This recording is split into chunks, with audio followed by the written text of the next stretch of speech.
All right, so in the last lesson, you would have heard about the pros and the cons of SQL-based databases as well as NoSQL databases. But nothing is truer than having tried it yourself. So let's have a go at creating a database using a SQL-based database and seeing for ourselves exactly how it works. A great resource in terms of documentation for SQL is on W3 Schools. So if you head over to w3schools.com/SQL or just hit the tab here, then you can see all of the SQL or the structured query language syntax being documented here. And it's a really good guide on getting familiar with this essentially new programming language. The way that SQL works is you have these keywords such as select or from or create or table, and you tend to write them in uppercase. And using this structured query language, we can create tables, manipulate them, update, destroy, etc. Now, with every single type of database, the main things that you'll be doing with it is simply create, read, update, destroy. Or in database lingo, it's known as CRUD. So for every single database, the first thing to do is to get yourself used to doing CRUD using that particular database. So let's try it out with a SQL-based database. In the resources for this lesson, you will find a link to SQLiteonline.com. And this is a website that creates a playground environment which allows you to try out using a SQLite database and to get familiar with some of the query language and just see how it works. If you click on the link, you will get taken to this database where I've already created a single table called customers. And if you right click on customers and click on show table, then you can see that it's got 2 rows or 2 records already pre-populated. There's only 4 fields or 4 columns, and that's the ID, the first name, last name, and the address of our customer. The first thing we're going to do is we're going to replicate that table structure that we saw earlier on in the last lesson. We're going to recreate this products table that we had, but this time using real SQL code. So what do we do whenever we need to do something with a new piece of technology? We check out the documentation. If you scroll through this left side pane, you can see that there's a whole lot of different things that you can do. But in this case, we want to create a new table to store our products. And if you scroll through it, you'll find this section called SQL Create Table. And here is the syntax for how you would create a table using SQL. So the keywords here are in all caps, and that's create table. And then we provide a name for the table. And then we open a set of parentheses, and inside the parentheses, we detail the names of each column and the data type that it will contain. And these are separated by commas. So let's try and create this table using what we just learned. If we head into our SQLite browser and we delete all the code that's in this section, and we're going to write our own SQL code. So remember the keywords were create and table. So this creates a new table, and then we provide the name of our table. So it's going to be called products. And then we open a set of parentheses, so round brackets. And inside the round brackets, we add in all of the names and the data types of our columns. So the first one is going to be an ID, and this is going to be an integer data type, and that is going to store the unique ID or the primary key for our products table. So we'll be able to identify each row by its ID. The next one we're going to call name, and this is going to be a string. Now remember, we're not writing JavaScript here anymore, so there's no colons, and there's actually just a space between the name and the data type. And there's a comma in between each one of these columns. The next one we need to store is the price of a particular product. And so it's going to be called price, but the data type is actually going to be something slightly different because we want to store a data type that is going to hold a monetary value. If you head back to the documentation and you scroll all the way down, you can see that there's a reference for SQL data types. And there's loads and loads of different data types. The most commonly used ones are things such as string or text or characters of a particular size. So if you said char brackets 255, then it can only store up to 255 characters, and you can limit your data in that way. Now, if you scroll down to the number data types, you can see one of these is really applicable to us. We can use a data type such as money or even small money to save our data type. And this will make it formatted in the same way that most prices are formatted, with commas and decimal places. Let's go back and let's say that the data format for price is going to be of type money.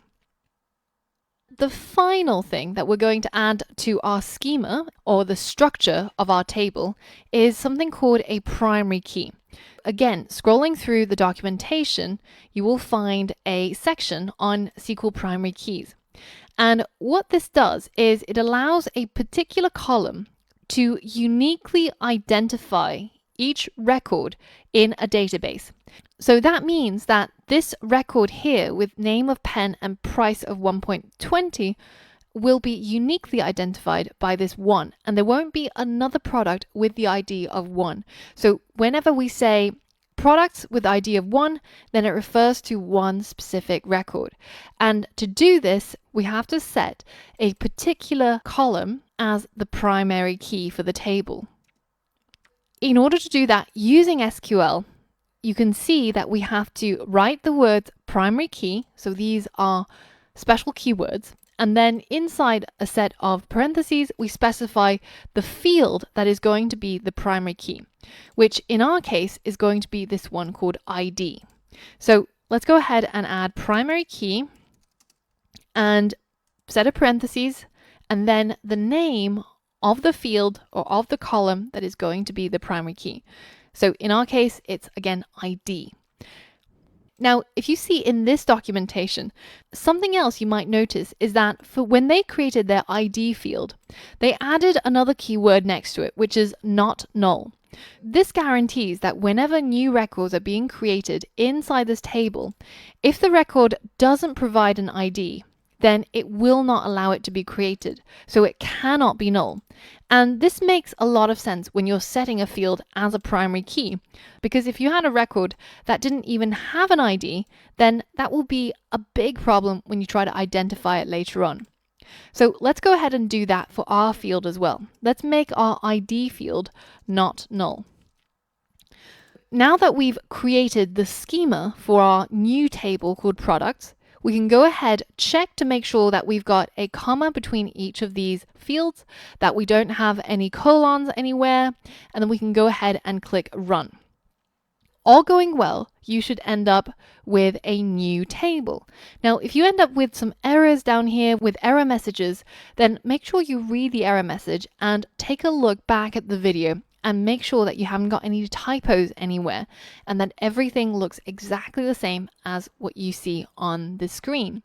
So now let's go ahead and check out this table products. So let's click on show table, and you can see we currently don't have anything for our table. It's completely empty. So we have to add some data into it. The data that we want to add is an ID of 1, name of pen, and a price of 1.20. Let's head back to our documentation, and if you click on SQL Insert Into, then you'll find the documentation for how to add data or insert data into your table. As they say, there's two ways of inserting data. One is you write insert into table name, and then you provide the names of the columns that you want to insert data to, and then you provide the values one by one. Now, this is a little bit more roundabout. If you were to insert values for each and every single column, then you don't actually need this part, and you can simply just specify all the values. Let's go ahead and do that for our product table. So again, let's delete this line, and we're going to write insert into, and then the name of our table, which is products with an S, and then we're going to provide the values. And this is going to be contained inside a set of parentheses, and then we separate each of the values with a comma. The first value is going to be the ID, which is going to be 1. And then the second value is the string, that is pen. So because it's a string, it also has to be inside some quotation marks. And we're going to put the string, that is pen. And the last item is the price, which is £1.20, if you remember. So now check your code.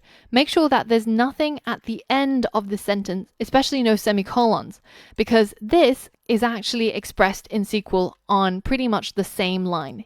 It's a single line statement, but you'll often see it separated like this to make it easier to read. Once you've checked your code, go ahead and hit run, and that should have added this value into our products. So now, if you right-click on products and hit show table, we now have a single record. That is the product name pen, price £1.20, with an ID of 1. Now, if we wanted to skip a field, so for example, if we were to add another record, which is another product we have, which is pencil, but at the moment we haven't yet priced up the pencils, so we don't actually have a value for its price yet. If we wanted to insert into our table products, but we don't yet have the value for all of the columns, then you can simply open up a set of parentheses, as you see over here, and provide the names of the columns that you have values for. So we can insert into our products table the data that we have by specifying the columns that we have data for. So in this case, we have data for the column for ID as well as name, but that's it. We don't have the price data. And the values will be contained in a set of parentheses, and the ID will be 2, and the name will be the string, that is pencil. And now make sure you check your code, make sure that all the keywords are colored purple and in all caps, and then go ahead and hit run. And now when we show our products table again, then you can see this second record has an ID, has a name, but it doesn't have a price. Price is actually null right now. Now, remember earlier on when we created our products schema, so if you right click and say SQL schema, you can see that the ID field cannot be null.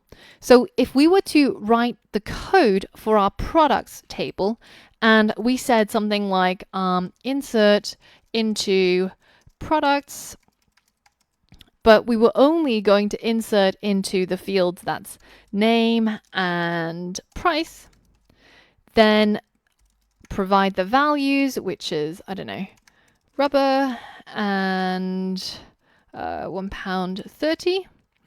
If I hit run, you'll see that I get an error in here. And it says not null constraint failed.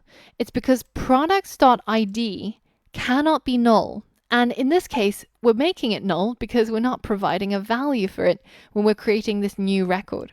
This is just a little bit of validation to keep your database well organized and following the structure that we specified.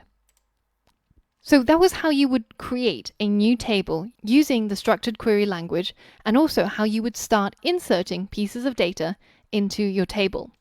In the next lesson, we're going to look at how we would read and how we would search through our table to find particular pieces of data.